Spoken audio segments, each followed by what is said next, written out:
Shalom, and welcome to lesson number 8 of Secrets of the Forgotten Prophetic Scriptures 101. This lesson begins with Baruch leaving the ruins of the holy place and returning to his compatriots to provide them with a quick update and more instruction. He gathers together his eldest son, his friend Gedaliah, whose name means Yah is great, and 7 prominent elders, and gives them a message that he wants them to disseminate. Baruch's statement in chapter 44, verse 2 is rather confusing. He's already been told more than once that he will be taken and preserved until the consummation. But here we have him telling his kinsmen that he is about to go to his fathers according to the way of all the earth. So which is it? Is his destination heaven or Sheol? Because all of the earth goes to Sheol, not the third heaven. Will it be the penthouse or the basement for our hero? When I say basement, I don't mean to imply that the place where righteous souls go to rest is some kind of a dark, dank place infested by creepy crawlies. The repository for the righteous is called paradise. It's where you want to be. It's a very nice basement. Personally, based on what we've already seen, I dismiss the notion that Baruch went to Sheol instead of the third heaven, so there must be an explanation for chapter 44, verse 2. Before I offer that explanation, let me quickly bring in one more verse as a witness in this matter. Jump ahead with me to chapter 48, verse 31. Elohim is speaking to Baruch. He tells the prophet point blank, quote, "You shall surely be taken up, as I before told you." End quote. Up, not down, he said. That's about as straightforward a statement as we could hope for. There's no getting around the fact that Baruch took the elevator to the top. I'm struck by 2 possibilities regarding chapter 44, verse 2. Either Baruch misunderstood what he'd been told about his fate, thinking that he would be preserved not in heaven, but in Sheol, or he did understand what he'd been told, but was not keen on sharing about it. That latter option would mean that Baruch had told a little white lie, but we all know that the prophets weren't perfect, so it's not out of the question. You have to put yourself in Baruch's shoes. His fellow Israelites had lost nearly everything and were still reeling from the beating they'd taken, and Baruch was a valuable member of their community at a time when community was very important. He may have felt that it would be very insensitive to tell these miserable folks, "Hey guys, just so you know, Elohim is about to pull me out of this nightmarish situation that we've got going on here, and he's going to take me somewhere perfect where I'm going to forget about all this. So I guess I'll catch you later. Way, way later. Cheers." Okay, maybe he wouldn't have said it like that, but there's no doubt that the truth would have been a hard pill to swallow no matter how he packaged it. I'm fairly confident that Baruch twisted the truth to spare people's feelings while still preparing them for his inevitable departure. The reason I'm confident is chapter 46, verse 7, which says, quote, "But with regard to the word that I was to be taken, I did not make it known to them, or to my son." End quote. That statement makes it sound like Baruch purposefully withheld the truth about the manner of his departure. Beginning in chapter 44, verse 3, the book of 2nd Baruch begins to put a heavy emphasis on Torah, God's laws. Baruch wants the people to remember that disregarding Elohim's law is what brought them to destruction, so they dare not again neglect to obey. God is no respecter of persons, Baruch assures them.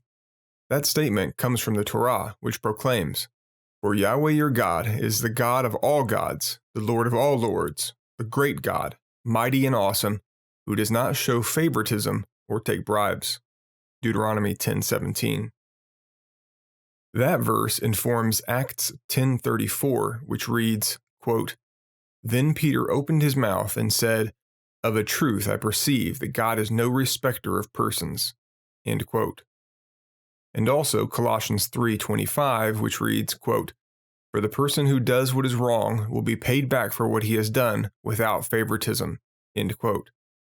And in Romans 2:11 also we read, quote, "For God shows no partiality." End quote. I could keep going with these kinds of references, but you get the picture. No one, whether faithful or not, is going to sin and get away with it. Regardless of who we are, we always reap what we sow, unless we repent. And even when we do repent, there are usually earthly consequences that linger because we've already affected the state of things around ourselves. Wounds may heal, but they leave scars. Every kingdom has laws. This is the case because the first and greatest kingdom, the kingdom of heaven, is one of law and order. Every lesser government is based off the system that was established above.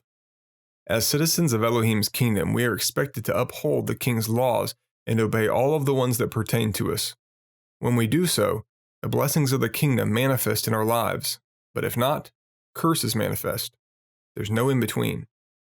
Unfortunately, many leaders in mainstream Christianity are directly or indirectly teaching that there are no more laws, and that all that remains is love. These folks usually misinterpret Yeshua's statement that the commandments love the Lord your God and love your neighbor sum up the Torah and the prophets.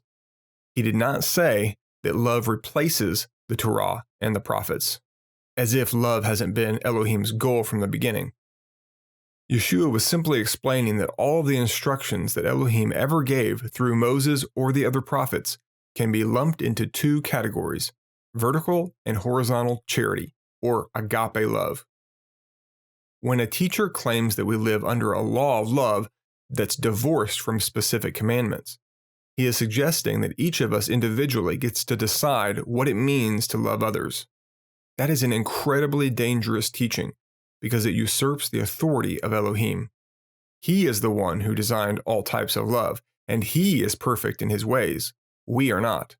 Therefore, our definition of love is bound to be tainted or skewed by our biases, limited foresight, and selfish desires.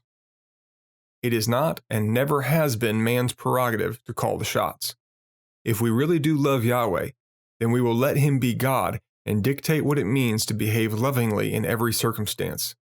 That is why Yeshua said to his disciples, "If you love me, keep my commandments." John 14:15. I like to think about it this way. When two people get married, they make vows to each other to love, keep, and be faithful. They don't list as part of the covenant every single expectation that they have of one another, even though they do have expectations. But all those things fall under the category of unselfish love for one another. Anyone who's been successfully married for any length of time knows that you shouldn't try to love your spouse in just any old way. You should figure out the particular things that your spouse wants and needs and cater to those things. Is touch his or her love language? Then don't give words of affirmation only and expect it to be received enthusiastically. Do they expect you to clean up after yourself when you cook a meal? Then the loving thing to do is to consistently clean up the kitchen after each cooking session. You didn't necessarily know about these specific expectations before you got married, but so what? You committed to love and serve a person regardless of specifically what that entails. It's the same with our betrothal to Yeshua. He is the Word made flesh. Therefore, the instructions contained in Yahweh's Word are the expectations of our beloved. If we're in covenant with him, then we should desire to conform our lives to those instructions. Now, with human spouses, there may be times when negotiation and compromise is called for, but that's not the case with Yahweh. He's already perfect, and he's king, so what he decides stands, and there is no need for compromise. Thus, Yeshua could say, "If you love me, then do what I ask, period." The Apostle John echoed the Lord's sentiment when he wrote, "By this we know that we love the children of God, when we love God and obey his commandments. For this is the love of God, that we keep his commandments, and his commandments are not burdensome." 1 John 5, 2-3. John also wrote the following, "God abides in the one who acknowledges that Jesus is the Son of God, and he abides in God. We have come to know and rely on the love that God has for us. God is love, and the person who abides in love abides in God, and God abides in him. This is how love has been perfected among us. We will have confidence on the day of judgment because, during our time in this world, we are just like him." 1 John 4, 15-17. Love is perfected when we live just like Yeshua, said John. We must ask ourselves, how did Yeshua live? Did he disregard any of the Father's instructions, or did he live them out? The answer is that he modeled the Torah perfectly. never breaking even the least command, which is why he can be called the spotless Lamb of God. He was blameless. He observed the divinely appointed holy days each year. He wore tassels. He rested on Shabbat. He abstained from unclean meats.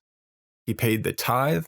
He offered the required sacrifices when approaching the temple, and on and on. This is not debatable.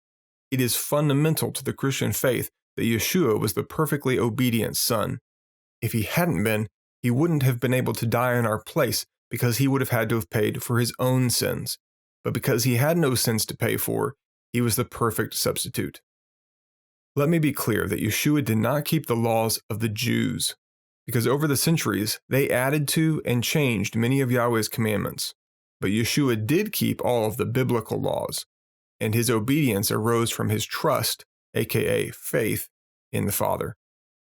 In fact, not only did Yeshua not minimize the Torah, he maximized it by teaching that it applies to the inner man as much as the outer man. Christians like to claim that Yeshua did away with the law, but on the contrary, he strengthened it by demonstrating its proper application. It's not enough that we don't murder externally. He expects us to not hate internally. He made the law pertinent to the whole man, not just the external or physical man. So, if we're to live just like Yeshua, as John said, then we should follow his example and walk in the way that Yahweh has called righteousness, which begins with faith and carries on in good works.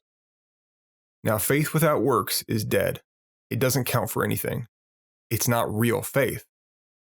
So if you say you have faith but aren't actively trying to do the works that Yeshua did, everything from helping the needy to keeping the Sabbath holy, then you're deceiving yourself. I know this is a hard word, but everything I'm saying is true and comes through the Ruach HaKodesh. Some of you may need to carefully reconsider the kind of Christianity that you've been raised in. Let me bring to your remembrance the part of the Sermon on the Mount where Yeshua addressed the longevity of the law of Elohim. He prefaced the bulk of the sermon by saying this: "Do not think that I came to destroy the law or the prophets. I didn't come to destroy them, but to fulfill them. Because I tell you with certainty that until heaven and earth disappear, not one letter or one stroke of a letter will disappear from the law until everything has been accomplished. So whoever sets aside one of the least of these commandments and teaches others to do the same will be called least in the kingdom of heaven. But whoever does them and teaches them will be called great in the kingdom of heaven." Matthew 5:17-19. Not even the least component of Torah will be nullified until heaven and earth disappear. We've recently talked about that grand event. Do you remember? When will heaven and earth disappear? It's on the day when the Father judges all things, at the time of the second resurrection. Heaven and earth, says the book of Revelation, will disappear before the great white throne of Elohim. The last time I checked, that hasn't happened yet, and the heavens and the earth are the same as they've always been. Also, not everything has been accomplished. None of the fall feasts, for instance, have been fulfilled prophetically. We've witnessed the prophetic fulfillment of the spring Moedim, or holy days, when Yeshua came the first time, but his second coming corresponds with the fall feasts, so those have not yet been accomplished, and they're part of Torah. Another example is that the head of the serpent has not yet been crushed. Yeshua has won a victory against him, yes, in a legal sense, but he has not actually come down and destroyed the deceiver. He has not yet cast the dragon and the dragon's seed into the lake of fire. Only then will God's prophecy to Adam and Eve be accomplished. There are other prophecies in the Torah that have not yet come to pass, like the prophecy that was given by Jacob to the 12 tribes. Much of what's in those prophecies has not yet been fulfilled and won't be until we're in the Messianic age. So since heaven and earth are still here, and not everything that was written has been accomplished, the Torah stands. Then why are so many Christians setting aside the commands of Elohim given through Moses and modeled by Yeshua? All of these people will be called least in the kingdom of Elohim. That's incredibly sad. I don't want you to be among them. I want you to be great in the kingdom. Therefore, as Baruch teaches us in chapter 44:7, quote, "Endure and persevere in his fear, and do not forget his Torah." End quote. Baruch reiterates the importance of keeping Torah in chapter 44, verse 14, and chapter 46, verse 5. That latter verse teaches us another thing that's important. Baruch's companions are upset to learn that he will be leaving them. He attends to their fear by assuring them that he is not irreplaceable, and that Elohim will not fail to send another prophet in his stead. Feeding the flock is Adonai's responsibility. Baruch stresses that the responsibility of the people is to circumcise their hearts towards the law of Elohim. He says that the people should, quote, "be subject to those who in fear are wise and understanding, and prepare your souls that you may not depart from those wise ones." End quote. Chapter 46, verse 5. What this means is that Yahweh will provide certain men and women of character, people who fear him and are anointed with wisdom and understanding of spiritual things as a result. We should make such believers our mentors. It's proper for all of us to be discipled by elders of the faith. Now, don't let the verbiage of being subject throw you off. Being subject to a wise one does not mean automatically agreeing with everything they say. It only means acknowledging that such a person has walked a righteous path better or longer than yourself, and has valuable insights and encouragements to offer. I've noticed that many believers these days don't have spiritual leaders who disciple them, and that's a big problem in my opinion. Everyone needs a coach in order to become really excellent at anything, and yes, the Ruach is our coach, but oftentimes the Ruach wants to work through his saints to grow and hone the other saints. After Baruch departs from his kinsmen, Elohim sends him to Hebron, a city in the hills southwest of Jerusalem. The journey from Jerusalem to Hebron is short. It's one of the oldest sites of Israelite heritage, and it is in fact the first property owned by Hebrew people in the Promised Land, because Hebron is where Abraham purchased the field that would be his family's cemetery. The patriarchs and most of the matriarchs are buried there. Later, King David was ordered by Yahweh to go to Hebron. He was anointed king of Israel there and made it his capital for 7.5 years until the taking of Jerusalem. See 2 Samuel 2-5. At Hebron, Baruch does another 7-day fast, at the end of which he lifts up a phenomenal prayer of praise and supplication, which ends with this beautiful statement: "For we are all one celebrated people who have received one Torah from El." 48:24.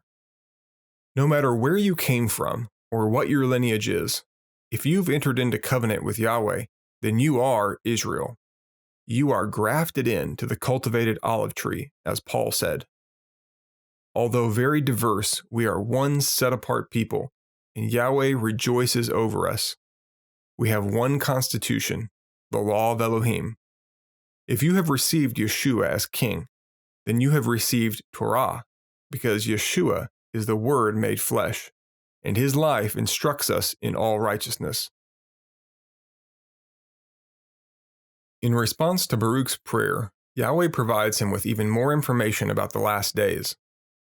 Starting at chapter 48, verse 31, we read that in the time of turbulence and affliction, the people of the earth will be moved against each other, not realizing that their time is almost up and they will soon stand before the judge. Now, some translations will say, live together in peace, instead of quarrel or move against one another, but that translation doesn't make a whole lot of sense in the context of the entire chapter. This forecast about violence reminds me very much of Yeshua's statement that the last days will be like the days of Noah.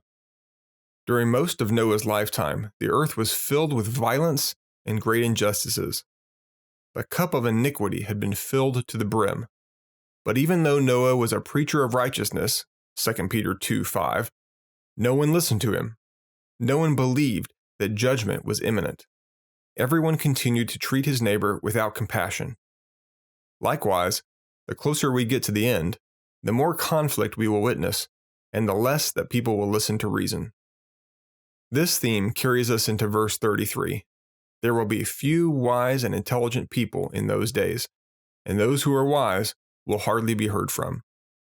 Whether that's on account of disinterest or on account of the righteous being persecuted, the text doesn't say. This prophecy has in large part already been fulfilled. Very few wise people have a sizable platform these days. Most audiences don't want to hear unfiltered biblical wisdom, and even most Christian audiences won't put up with sound doctrine. They just want their ears tickled. The next verse, verse 34, is very enigmatic. And there will be many rumors and not a few tidings, and the works of the phantoms will be visible, and not a few promises will be recounted, some idle and others affirmed. I can't be sure, but I think we're seeing the beginnings of this right now. The internet is the biggest rumor mill ever created. Newsstand tabloids have got nothing on YouTube and social media. The amount of nonsense on the internet is staggering, although there's plenty of fake news on television these days as well. So when it comes to rumors, check, we've got them. What about tidings? A tiding is a piece of news. My assumption is that the many tidings Elohim is talking about are because a lot of newsworthy events will be happening at a fast pace.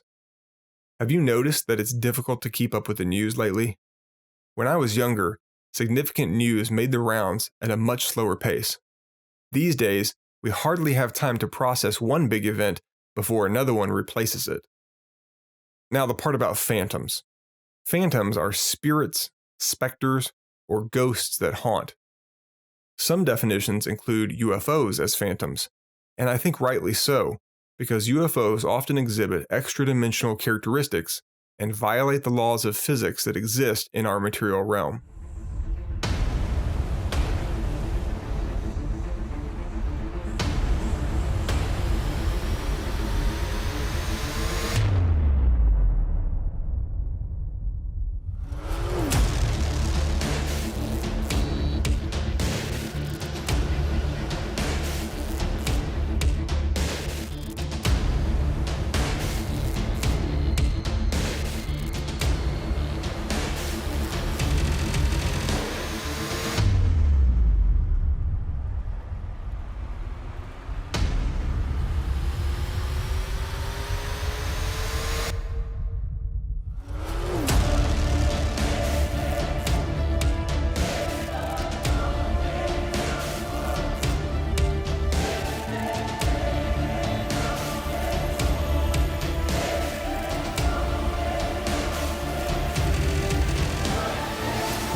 I think crop circles would be one good example of the works of the phantoms being visible or manifest. But whether Adonai is referring to UFO visitations or the doings of other types of spirits, our takeaway from this verse should be that supernatural activity is going to become more and more apparent. As to what these promises of verse 24 are supposed to be, I can't say. Perhaps something related to the manifestation of the spirits, but I'm just not sure. Moving on to verses 36 and 37, we learn that while people are contemplating what in the world is going on and wondering why no one can explain it, a shift will occur in people's hearts. Those who were formerly peaceable will become belligerent and unhappy with their station in life, and they will take up arms in masses. This is describing widespread civil unrest. There's been a lot of talk about the possibility of widespread civil unrest. We've assumed that it would happen because of certain other prophetic scriptures, but this one directly addresses it. During this time of unrest, another shift will occur. There will be a change of the times, or the season, of the world, and all mankind will observe it. The text reads, "And it will happen in that very time that openly, before the eyes of all mankind, that the times will change, because in all of those previous times they polluted themselves and caused oppression, and each man walked in his own works, and did not remember the law of the Mighty One. Therefore a fire will consume their thoughts, and in a flame the meditations of their hearts will be tested." 2 Baruch 48, 38-39. This is another fairly enigmatic proclamation, but my gut tells me that the global change being described is the same as the stupor that we read about in chapter 25. Back there, Elohim had told Baruch that the major sign that kicks off the last days is a stupor. The whole world, excepting the saints, will act shell-shocked and will abandon hope. I suspect that it is during this time of stupor that a fire will consume men's thoughts, and their innermost musings will be tested as they try to make sense of the new paradigm. Verse 41 says that they will at that time bemoan their lot. As Yeshua said, there will be great distress as people observe what is coming upon the world.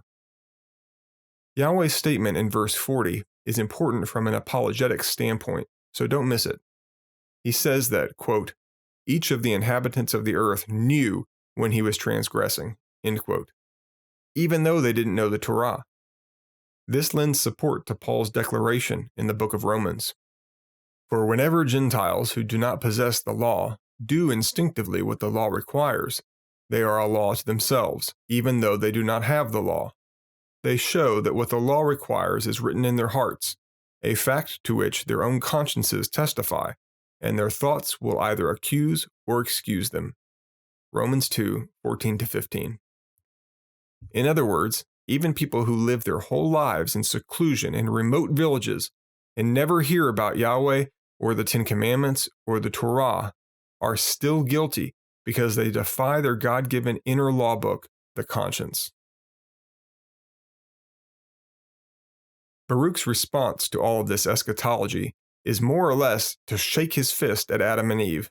What have you gotten us into, he says.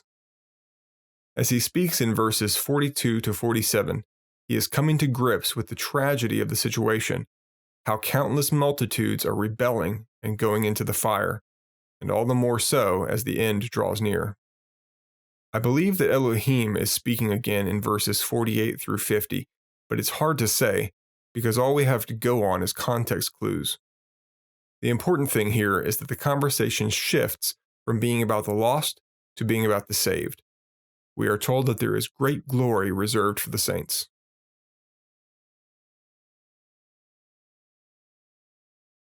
This lesson ends with a little bit of a cliffhanger. Chapter 49 is a short 3-verse chapter in which Baruch begs the patience of Elohim while he poses a series of questions related to the first resurrection. He wants to know, what form will the righteous take? What will their appearance and glory be like in the long term? Will they receive back the same bodies that they had before death? The Apostle Paul may have been echoing this portion of 2 Baruch when he rhetorically asked, how will the dead be raised, and in what manner of body will they come? 1 Corinthians 15:35. Or maybe it's just a reasonable question. We'll find Yahweh's response to this starting in chapter 50, and it's very interesting. Your assignment is to read chapter 50 through chapter 56, verse 4. I'll see you next time.